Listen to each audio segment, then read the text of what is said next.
रात को सोते नहीं, सुबह जागते नहीं, खाने का कोई समय नहीं, क्या खाएं और क्या ना खाएं ये कोई गिनती नहीं, जो मर्जी आए वो करते हैं, जब मर्जी आए तब खाते हैं, जितना मर्जी आए तब खाते हैं। पहले कि आजकल कार्यालय है, हाँ जी, खाओ। अच्छा, जब फेगड़ी लगी थी तो फेगड़ी खा लो, आजकल लिंगड़ है, लिंगड़ खा लो। जब आप चपाती खा रहे हैं और गैस पे बना के खा रहे हैं तो वो नहीं पचेगी। भटूरू बनाएं, आग में पकाएं, उसमें जो राख लगती है वही उसको पचाने का काम है। ये मान के चलें कि भी चपाती से ज्यादा जो है पौष्टिक भटूरू है, 20 गुना 20 गुना ज्यादा जो है सेहत के लिए ठीक है। कह सकते हैं। ढूंढिए। लिंगड़ जैसे हम खाते हैं उसमें क्या बीमारी दूर हो जाती है? बात रक्त की तो विशेष दवा है वो। अच्छा, वात रक्त की दवा जो लिंगड़ यूरिक एसिड की यूरिक एसिड के लिए आने की जरूरत। दही कब खाना चाहिए? सवेरे खाना चाहिए, रात को सारे सोती दिन बार? खा लो, बस शाम होते ही बंद कर रात को सोती बार नहीं खाना है। दो। शाम होते ही बंद कर देना है। पर निरोग यदि रहना है तो योग करें और स्वस्थ रहना है तो परहेज करें। नमस्कार, आप देख रहे हैं करसोग टुडे और मैं हूं आपके साथ नरेंद्र शर्मा।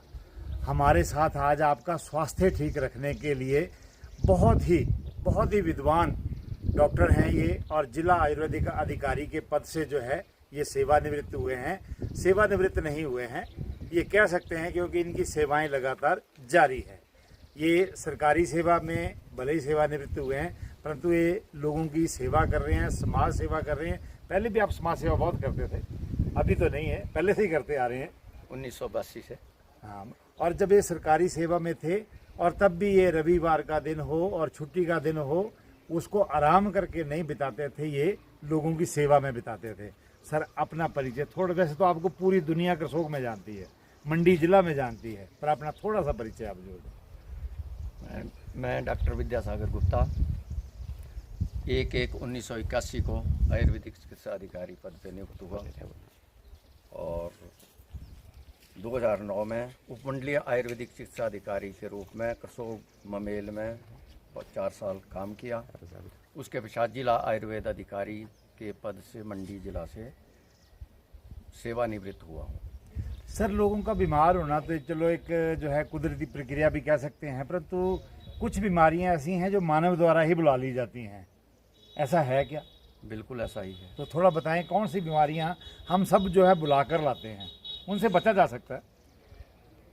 हमारी जो दिनचर्या है वही गड़बड़ हो गई है। बिल्कुल। रात को सोते नहीं, सुबह जागते नहीं, खाने का कोई समय नहीं, क्या खाएं और क्या ना खाएं ये कोई गिनती नहीं, जो मर्जी आए वो करते हैं, जब मर्जी आए तब खाते हैं, जितना मर्जी आए तब खाते हैं। पैसे सबकी जेब में है और बाज़ार में जो भी चीज़ें उपलब्ध हैं वो सब खाने योग्य हैं, इसकी जानकारी कोई लेना ही नहीं चाहता। जो मन में आया सो खा रहे हैं, बस यही बीमारी का सबसे बड़ा कारण है। ऐसा भी है कि 80 साल वाला सफ़र हम जो है वो 60 साल में तय करके चल पड़ते हैं। आज तो 30 साल में गिन रहा हूँ मैं तो। ओहो। वो रोग जो हमेशा 40 साल के बाद हमने पढ़े हैं, जब हम पढ़ाई करते थे तो जो रोग 40 साल के बाद होते हैं वो आज 20 साल, और मेरे पास जो एक रोगी 13 साल की बच्ची आ चुकी है जिसको वो रोग हो गया जो 40 साल के बाद होता था। ओहो, ये तो बहुत चिंता का विषय है। बीमारी कौन सी बीमारियां हैं जिनसे बचा जा सकता है? क्योंकि आपके द्वारा बताई गई जानकारी मैं आपको बता दूं कि जो लोग भी सुनने वाले हैं उनको हम बता दें कि इनकी बताए हुए उपचार और परहेज दवाइयों के बिना भी अगर आप अपने जीवन में इस्तेमाल करते हैं तो बीमारियों से बच सकते हैं। वैसे मेरा ख्याल डॉक्टर साहब, क्योंकि आप तो बहुत गुणी विद्वान हैं, जीवन वही है जो स्वस्थ रह के बिताया जा सके। बीमारी से बड़ा तो जीवन नहीं होता है। आज पैसा प्रधान हो गया है, स्वस्थ प्रधान नहीं। तो कहते यही है कि स्वस्थ रहेंगे तभी जी पाएंगे ठीक ढंग से, लेकिन ऐसा नहीं है। पैसा कमाने के लिए आदमी दिन रात दौड़ा हुआ है और अपने रोगों को पहले ही बुला रहा है। 20 साल का रोगी अब हाइपरटेंशन का है, 20 साल का रोगी अब मधुमेह रोगी है। बिल्कुल। और ये सब लाइफस्टाइल डिजीज है। आपका लाइफस्टाइल गलत है। दिनचर्या, ऋतुचर्या, रात्रिचर्या, इसका किसी को भी कोई जानकारी रही नहीं है। पुराने लोगों की बात सुनते नहीं है और अपना ज्ञान सबको ज्यादा हो गया है। डॉक्टर और सब मोबाइल खोल के लगे हुए हैं, दिन रात लगे हुए हैं, और उसमें किसने वो फीड किया ये उनको जानकारी नहीं है। क्या किसी गुणी आदमी ने, किसी जानकार आदमी ने वो फीड किया है, या मेरी मर्जी आई तो जो मैंने चाहा वो फीड कर दिया है उसमें, इस बात की भी किसी को जानकारी नहीं है। और वो कर रहे हैं। अब जैसे हम ड्राई फ्रूट हमें सर्दियों में ही खाने चाहिए, 12 महीने खा रहे हैं, हमारी जेब में पैसे हैं। अखरोट अगर हम आजकल के सीज़न में खाएंगे तो ऐसे रोग बुला लेंगे जो कभी ठीक नहीं होंगे। जो IND डिजीज़ है वो सब इन चीज़ों से तैयार हो रही है। हमारे खाने का समय कब किस चीज़ का है ये जानकारी खत्म हो गई, ये जानकारी खत्म हो गई। और हम घर में कोई भी चीज़ पैदा नहीं कर रहे हैं। जो लोग चीज़ दूसरों के घर से आ रही है वो कितनी ठीक है और कितनी गलत है ये राम जाने, ये भी ऊपर वाले को। मतलब जो हमें उपलब्ध आसानी से हो रहा है उसको फटाफट खा रहे हैं बस, चाहे वो बाजार का है चाहे वो कहीं का है। करेला बताइए आप, जनवरी महीने में किसने बताया? जुलाई महीने खाने का है। बिल्कुल भिंडी 12 महीने मिल रही है आपको, बिल्कुल मिल रही है। जबकि वो भी बरसात में ही खाने की चीज़ है। अब वो रोग नहीं करेंगे तो और क्या करेंगे? ग्रीन हाउस में तैयार हो रही हैं, फर्टिलाइज़र यूज़ हो रहे हैं, पेस्टिसाइड्स यूज़ हो रहे हैं, और किसी को कोई मतलब नहीं है इन बातों से। तो आप हमारे दर्शकों को आप जागरूक करें, क्योंकि आपकी बात को सुनेंगे भी और 10 लोग भी अमल कर लेंगे तो हम समझेंगे सफल हो गए हैं। तो आप बताएं उनको कि भी वो क्या करें कि स्वस्थ रहें। जो चीज़ हमारे घर में आसपास पैदा हो रही है और जिस भी ऋतु में हो रही है उस चीज़ को ही खाएं। जो बाहर से आ रही है, जैसे नींबू अब गर्मियों में नहीं खाना चाहिए, हमें उदाहरण दे सकता हूँ, खाने की तो बहुत सारी चीज़ें हैं। नींबू जब हमारे यहाँ पैदा होता है तभी खाना चाहिए। आजकल वो गुजरात से आ रहा है और आपको एसिडिटी करेगा, लेकिन हम खा रहे हैं, हम ये मान के खा रहे हैं कि वो ठंडा है। हाँ बिल्कुल बिल्कुल, स्कंजी पीते हैं बड़ी, और वो चुस्की गलत लगा- कर रहे हैं, आप एसिडिटी को बुला रहे हैं। अच्छा, हमें जो चीज़ यहाँ उपलब्ध है, जिस जहाँ भी जो उपलब्ध है, उनको अगर वहाँ 12 में मिल रहा है, गुजरात में मिल रहा है, तो उनको उसकी ज़रूरत है। वो वहाँ का हम मौसम वहाँ का मौसम है। अब आम गोवा से आ रहे हैं और हम यहाँ खा रहे हैं, जबकि हमारे आम जुलाई में तैयार होंगे। और जब यदि हम उन आमों को अब खाएंगे, एक तो वो कार्बाइड से पके हैं पहले ही, और उसके बाद वो एसिडिटी करेंगे ही करेंगे, और यही यूरिक एसिड का सबसे बड़ा कारण है, तभी यूरिक एसिड हो रहा है। सबसे ज़्यादा। और आजकल ना डॉक्टर साहब, मैं जब सोशल मीडिया पर चेक करते हैं तो वो सब जगह हार्ट की ब्लॉकेज बता रहे होते हैं, उसके बाद फिर दवाइयाँ बताते हैं। क्या हार्ट की ब्लॉकेज इतनी होगी लोगों को? हर तीसरी जो कह भी विज्ञापन सकते दिखता हैं, है। कह भी सकते हैं। अच्छा, अगर मशीन बता रही है तो गलत नहीं बता रही है। नहीं मशीनी लोग जो अपनी एडवर्टाइज कर रहे हैं कि भी हार्ट की ब्लॉकेज है तो ये खाएं। वो मैंने पहले कह दिया कि वो किस आदमी ने लिखा है, ये जानकारी आपको पहले रखनी है। अच्छा, आपको मोबाइल की जानकारी से आप स्वस्थ नहीं रह सकते, ये मेरा 100% मानना है। इसमें 99% की बात नहीं है, ये 100% ये मानना है कि मोबाइल की जानकारी से आप अपने स्वास्थ्य के साथ धोखा कर रहे हैं। हमें भ्रमित नहीं होना है। जो लोग भ्रमित कर रहे हैं उनकी पहले शक्ल देखो और उनका व्यवहार देखा जाए। अब आलोचना नहीं करनी चाहिए किसी नहीं, की। बिल्कुल। आजकल पतले होने के लिए लोग दवाइयाँ बेच रहे हैं। बिल्कुल बिल्कुल मैट्रिक पास हैं वो, बिल्कुल और हमें पढ़ा रहे हैं, बिल्कुल, बहुत बिक और रही आप है। पढ़ रहे हैं, बिल्कुल बिल्कुल बिल्कुल। तो क्या कह सकते हैं? आप पोस्ट ग्रेजुएट हैं, ग्रेजुएट हैं, उसके बाद भी आप एक मैट्रिक पास आदमी से पढ़ रहे हैं कि इससे पतले हो जाएंगे, और दे आर ऑल केमिकल्स, और वो हर्बल के नाम से बेच रहे जबकि हैं। प्रकृति ने हमें बहुत कुछ दिया, पतले होने के लिए भी बहुत कुछ दिया। हिमाचल में आदमी मोटे होते ही नहीं थे, अगर कोई होता था 1 लाख में एक आदमी कहीं मोटा दिखता था तो उसको देखने जाते थे लोग कि आदमी मोटा है। बिल्कुल। और आज पतला कौन है इसको देखने जा रहे हैं आप, कि पतला कैसे हुआ है। पतला कैसे है ये। तो डॉक्टर साहब, जब हम सवेरे उठते हैं वो आप बताएं कि सवेरे उठते ही हमें क्या करना चाहिए, और जो भी व्यक्ति जो है रूटीन में उसको कैसा होना चाहिए? सवेरे उठ के चाय पीनी चाहिए, मैं ये कॉफी समझता हूँ पीनी कि चाहिए। आजकल के पढ़े लिखे आदमी को तो ये समझाना शायद बहुत मुश्किल काम है। नहीं, फिर भी आपकी बात को बहुत लोग सुनते हैं। मान लूंगा, सूर्य उदय से 1 घंटा पहले हर आदमी को उठ जाना है, अगर उसको थायराइड से भी बचना है तो। अच्छा, और 9 बजे और 10 बजे के बीच में हर हालत में सो जाना है रात को। अब ये सोच लें कि आप कितने आदमी इसको फॉलो कर रहे हैं और कौन ठीक रहेंगे, ये अब आप निर्णय कर लें। चाय कितनी अच्छी है हर व्यक्ति के लिए?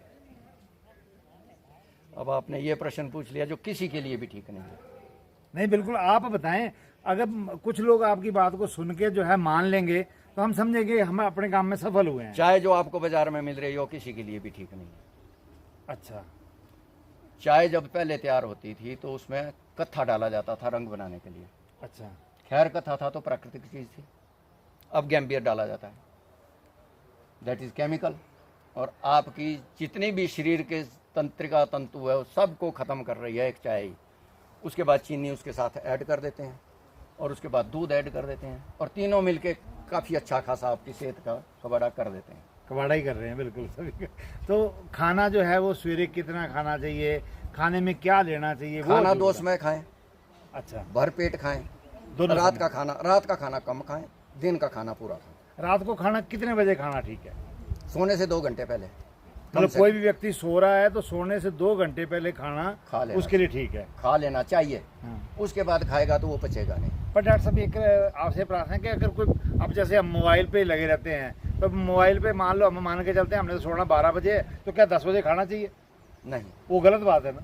10 मैंने वो पहले कह दिया कि आपको हर हाल में 9 बजे और सोना है और 5 बजे उठ जाना है। स्वस्थ रहना है तो। स्वस्थ रहना है तो। जो मोबाइल की और बीमारी, खाना खाने के लिए 20 मिनट लगाएं। हाँ बिल्कुल, खाना बड़ी 2 बात बार है। खाएं, शौच में जोर ना लगाएं। और खाना खाती हुए गप्पे कितनी मारें? अब मैं इसलिए पूछ रहा हूँ कि आपकी प्रश्न है, ऐसे मेरी बात प्रश्न। को नहीं सुनेंगे, खाना- आपसे सुनेंगे। खाना तो बड़ी शांति से खाने वाली चीज है। पूजा और खाने में तो कम से कम शांति बरती लेनी चाहिए आदमी को, जो है नहीं, इसीलिए सब बीमार हैं। और दूध दही पनीर से हमें क्या चीज़ लेनी चाहिए जो हमारे स्वास्थ्य के लिए ठीक है? मैंने अभी सुना कि आपने किसी को दूध भी बंद किया है, किसी को दही भी बंद किया है। तो दूध जो है जिन पशुओं का दूध हम आज इस्तेमाल कर रहे हैं वो गाय ही नहीं है, पहली बात तो ये है। बिल्कुल ठीक बोल रहे हैं आप। गाय का दूध ही अमृत होता है, गाय कोई नहीं है। तो मैं उस दूध को अलाउ नहीं करता। वो A1 मिल्क हो गया, A2 मिल्क अवेलेबल नहीं है। सिर्फ बहुत ऊंची ऊंची जगहों में पहाड़ों पर रह गई हैं गायें जिनका A2 मिल्क है, बाकी सब A1 मिल्क में जा रहे हैं और ये सब कैंसरस है सीधा अगर कहें नहीं, तो। और इसका दूध दही सब फिर वही हो जाएगा। किस गाय का दूध पीने के लिए ठीक है? पहाड़ी चलो गाय। जो हमें सुन रहे पहाड़ी हैं गाय शायद का दूध, पहाड़ी गाय का दूध या देसी गाय जो यहाँ नहीं पाल सकते हम, हमें पहाड़ी गाय ही पालनी पड़ेगी। उसका दूध और घी अमृत है। बाकी दूध आप जो खा रहे हैं वो आप जानो, और उसमें मैं कोई कमेंट ना करूँगा। नहीं, चलो अपना स्वास्थ्य तो हमें खुद ही ध्यान रखना है। और आजकल ना बीपी की बीमारी भी बहुत है, ब्लड प्रेशर, शुगर, इनसे कैसे बचा जा सकता है? सबको काम ही करना पड़ेगा। काम कोई नहीं कर रहा है, मेरा ये मानना है कि काम कोई नहीं कर रहा है। कोई काम करना चाहता भी नहीं है। आप ज़्यादा जानते हैं। कोई काम करना चाहता ही नहीं है। और खाना पचेगा तब जब हम काम करेंगे। खाना हम खा रहे हैं और जितना मिल जाए उतना खा रहे हैं। कमाना हमारे को कुछ नहीं है। जब तक शरीर से शारीरिक श्रम नहीं करेंगे तब तक कोई रोगी निरोग नहीं हो सकता। एक बार मैं बता दूं कि हमारे राज्यपाल जी तत्तापानी पहुंचे होटल हॉट स्प्रिंग में, तो उन्होंने बोला कि भी जो बीमारियां हैं मानव द्वारा पैदा की हुई हैं। कभी समुद्र में देखा है कि मछली को ऐनक लगी है, उन्होंने बोला, तो मुझे अभी तक भी याद है। तो क्या मोबाइल जो हम यूज़ करते हैं ये आंखों पर कितना बुरा असर डालता है? आंखों पर तो ये डलेगा ही। ये तो नर्वस सिस्टम को पूरे को ही ले जाता है, पूरी बॉडी को ही। अच्छा, आपके ब्रेन पे ये ऐसे इसके इंटरेक्शंस होते हैं कि बॉडी का जो नर्वस सिस्टम सारा पूरी बॉडी जो कंट्रोल हो रही है और दिमाग से हो रही है, और दिमाग को ये उथल पुथल तो मचाता है। याददाश्त हुए कमजोर करता है? कोई ऐसी चीज़ नहीं है जो ये छोड़ देता है। छोड़ देगा? हाँ। ये नहीं छोड़ेगा? नहीं छोड़ेगा। फिर कैसे बचा जाए बताओ? वही कि 9 बजे सो जाओ। आप कितनी जानकारी चाहते हैं? आप पूरे संसार की जानकारी चाहते हैं, मोबाइल में ढूंढ रहे हैं। बिल्कुल ढूंढ रहे हैं। कितनी चाहिए आपको जानकारी अपने जीने के बिल्कुल, लिए? बिल्कुल। बहुत कम जानकारी की जरूरत है हमको अपने स्वस्थ जीने के लिए। मतलब हम तो इसके जाल में फंसे हुए हैं, बस मोबाइल के जाल डाला में, गया है आपको इसमें। कि भी आप बिजी रहें, नहीं, बिजी ना रहें, आप काम ना करें, काम ना करें, बीमार हो जाएं। बीमार हो जाएं, दवाई खाएं। पर आप तो दवाइयों को लिए बना करते हैं। WHO का सीधा फंडा है कि अगर आप 1 लाख रुपए कमाते हैं तो 30,000 रुपए की दवाई आपको खानी है हर महीने। अच्छा, सीधा है। इसीलिए ये ना BP की दवाई बंद होती, ना शुगर की दवाई बंद होती, कंट्रोल की जाती है। बिल्कुल। स्वस्थ नहीं करेंगे, कंट्रोल करेंगे। और इसमें फिर बहुत सारे लोग मेरी भाषा से अगर हम तकलीफ में भी होंगे। हम ऐसा बोलते हैं कि जो कुदरत ने हमें जीवन दिया है उसका दिन समय जो मृत्यु है वो भी निर्धारित है, परंतु स्वस्थ जीवन तो होना चाहिए ना। पर आपके हिसाब से जो एलोपैथी दवाइयाँ हैं या आयुर्वेदिक दवाइयाँ हैं, किसको प्रेफर करना चाहिए, किसको दवाई प्राथमिकता कोई दें? भी ठीक नहीं है, ना आयुर्वेदिक ठीक है, ना कोई भी दवाई ठीक नहीं है। पहला काम तो ये है कि दवाई कोई भी ठीक नहीं पर है। दवाइयों के बिना फिर ठीक कैसे होंगे? बस ये आपको सीखना पर है। आप करते हैं बिना दवाइयों के भी ठीक करते है। हैं, पर ये समझ लें कि अगर मेरे पास इस शिविर में 150 लोग आते हैं 2 दिन में, तो उसमें से सिर्फ 15 लोग सुनते हैं, बाकी सुनते दवाई हैं। खा रहे हैं क्योंकि उनको फ्री मिल रही है, या खरीद के भी खा रहे हैं, ये भी नहीं कह सकता। लेकिन सिर्फ 15 लोग हैं जो सुन रहे हैं।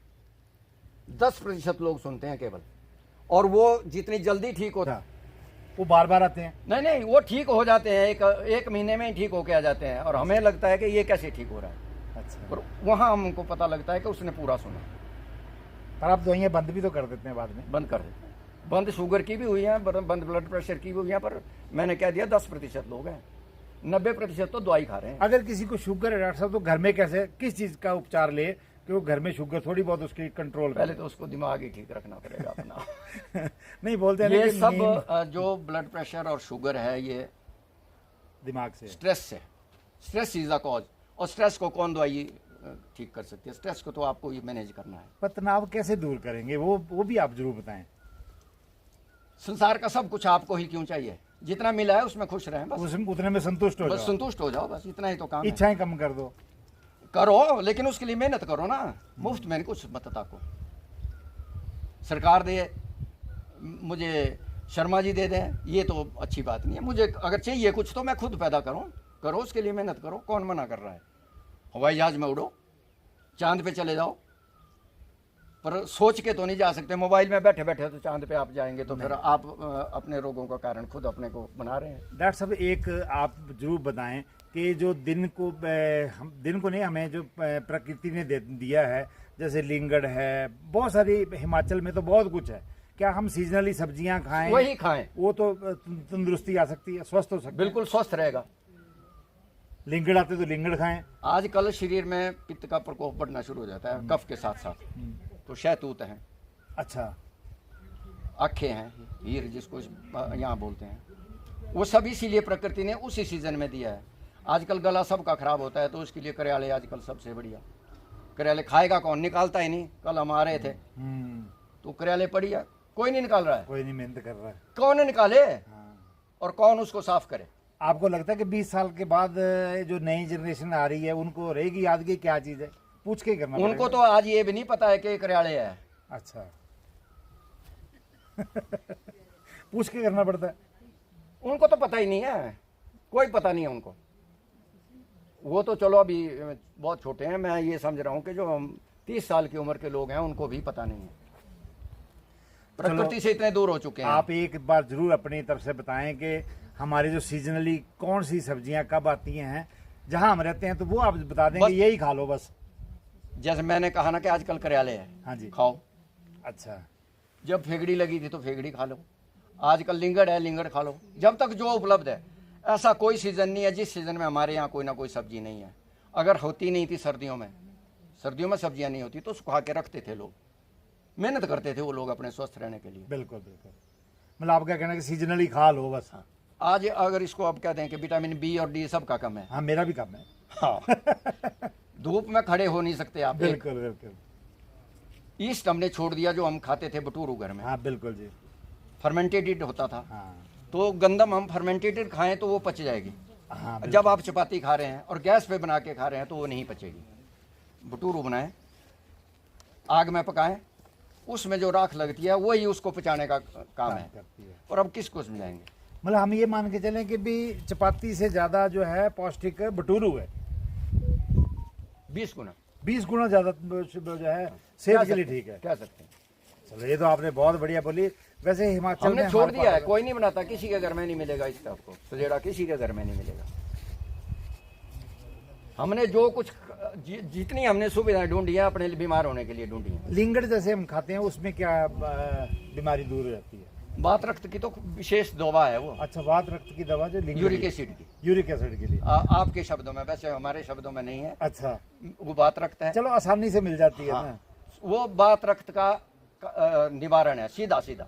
कोई और दवाई खाने की जरूरत दही कब खाना चाहिए? सवेरे खाना चाहिए, रात को? सारे सोती दिन खा लो, बस शाम होते ही बंद कर रात को सोती बार नहीं खाना बिल्कुल। दो। शाम होते ही बंद कर देना है। पर रायता तो बड़े स्वाद से खाया जाता है। तो आप खाओ, बीमार हो हमें फिर क्या? बीमार हो जाए। पर यहाँ जो हिमाचल में सिस्टम था कि हम उसको झोल बना लेते थे और रात को खा लेते थे। उसमें अगर जब आपने हल्दी डाल दी तो उसमें वो गुण खत्म हो, अब गुण खत्म हो गया जो रात को दिक्कत करेगा। कोलेस्ट्रॉल जमने का ये सबसे बड़ा कारण है दही खाना। और हार्ट ब्लॉकेज का फिर यही कारण। ये आगे बना लिया हमने। चलो सर, हम सब डॉक्टर साहब ने बहुत कीमती समय दिया। लगभग 100 लोग इनकी इंतजार में हैं बैठे हुए। तो डॉक्टर साहब आपका बहुत बहुत धन्यवाद। आपने धन्यवाद आपका। हमें नहीं, आपने कम से कम हजारों लोगों को एक रास्ता बताया को स्वस्थ रहे।